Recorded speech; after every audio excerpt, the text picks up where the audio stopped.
Nais ko po na ating tunghayan ang salita po ng Panginoon dito po sa aklat po ng Psalms 119 verse 165. So sabi po dito sa banal na kasulatan, "Great peace have they which love thy law, and nothing shall offend them." Tayo po'y manalangin.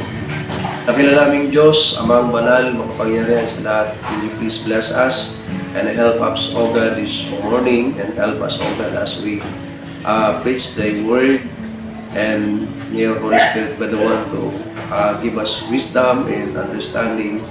And we need your presence, O Lord, this morning, so that the message will be a blessing to each one of us. And all these things we ask, in Jesus' name I pray. Amen.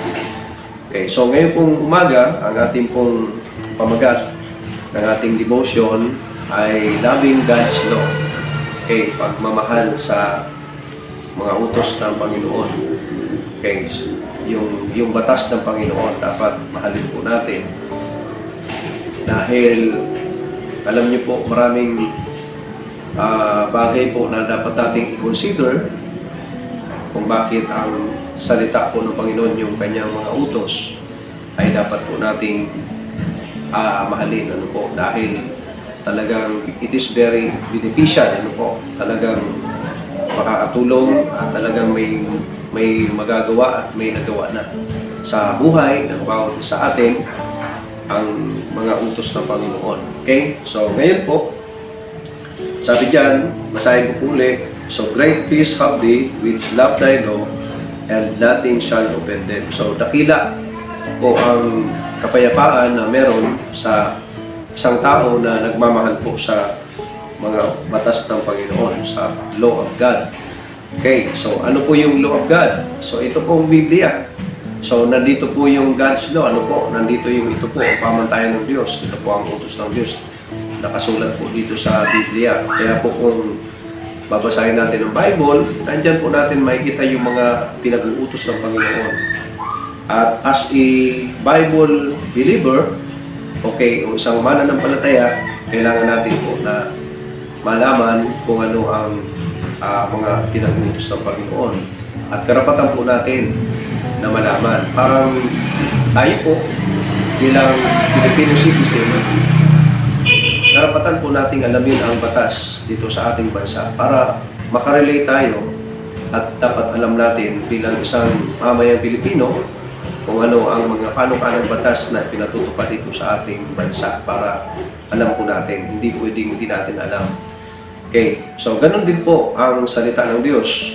Pag alam natin ang salita ng Diyos, yung mga utos ng Diyos, yung mga kanyang batas, so maiiwasan po natin yung ayaw ng Panginoon at malalaman din natin yung gusto ng Panginoon, so that we will become guided. Okay, so maraming Kristiyano na hindi po guided, it is because hindi nila alam kung ano yung mga utos ng Panginoon. So sabi po dito, "Great peace have they which love thy law." So dakila ang kapayapaan na meron sa isang nagmamahal sa mga sa batas ng Panginoon. Okay, number one na nakita ko po dito, so dakila ang kapayapaan na meron sa isang sa isang nagmamahal sa salita ng Panginoon, doon sa batas ng Panginoon. Okay? So, yun po So, yun po yung nakita ko, number one. And pangalawa, so the law of the Lord is perfect. Sabi po doon sa Psalms 19, verse number 7. So the law of the Lord is perfect. So kung meron man pong mga kautusan na talagang wala pong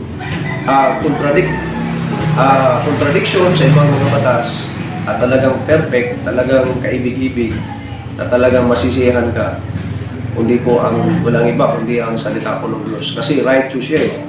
Hindi po, wala siyang kinikilingan, wala po siyang kinakampihan, wala siyang inaapi. So talagang righteous altogether.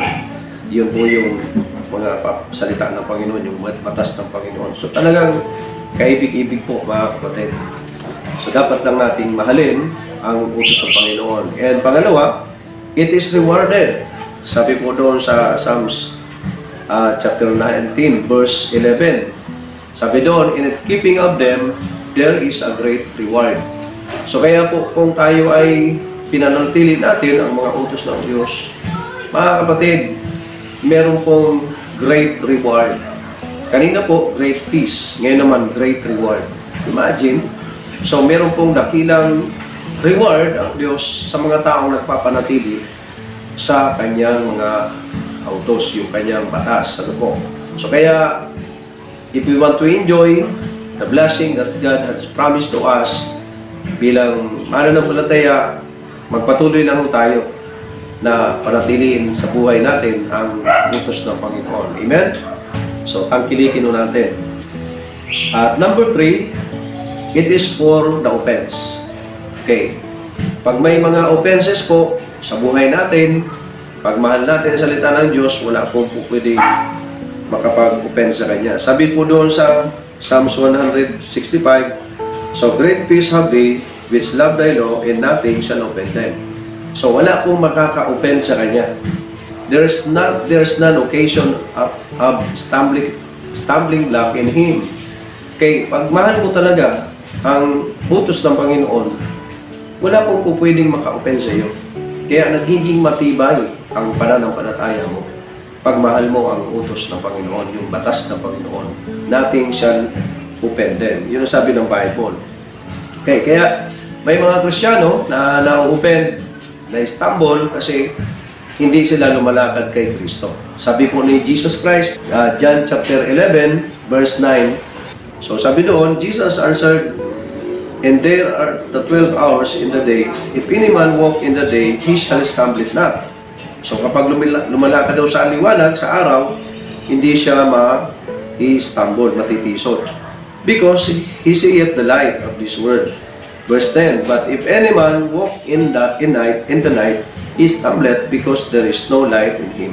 So kaya malalaman mo na pag ang isang tao hindi namumuhay kay Kristo, hindi lumalakad sa katuwiran sa Panginoon, sa batas ng Panginoon, kaya sila natitisod. Kaya may mga Kristiyano, may mga Kristiyano po na kahit ligtas na tumanggap sa Panginoon, natitisod pa rin. Kasi hindi sila lumalakad talaga totally sa liwanag. Panginoon naming Diyos, dakila, makapangyarihan sa lahat. Thank you, Lord, sa mensahe. I-bless you po ito sa aming buhay. Ito po ang aming paadalangin. In Jesus' most precious name I pray. Amen.